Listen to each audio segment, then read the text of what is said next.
Western cinema is also not only fantastic, impressive, important, but Western cinema and content and substance is also absolutely and unconditionally differentiated, sovereign, independent individual in their own ways.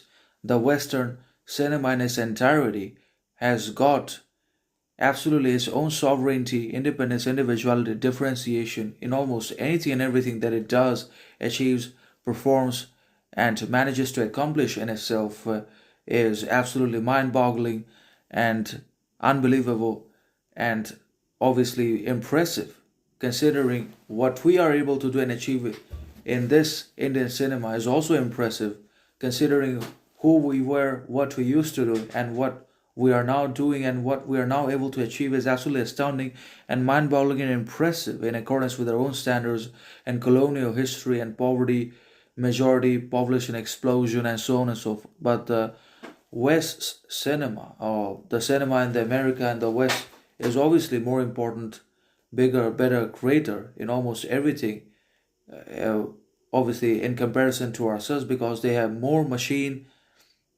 they have more technology than we will ever have. They have better, bigger, greater technology, machine, CGI, computer based graphics, and other very modern techniques that we might never have or conquer because of budget cuts, because of inflation, and so on and so forth. But then again, the Western cinema cannot be denied in its entirety because it's absolutely undeniable, irrefutable, and unconditionally great in one way or another. So that's how the Western cinema becomes great and fantastic and irrefutable and unflinching in itself on the basis of its content without any comparisons. And we definitely try to not only compare ourselves with that cinema, but we but Indian cinema also imitates that Western cinema as well. We imitate Western cinema because it's great, because we know it's better, bigger than our cinema, and that's why we imitate many elements and components from it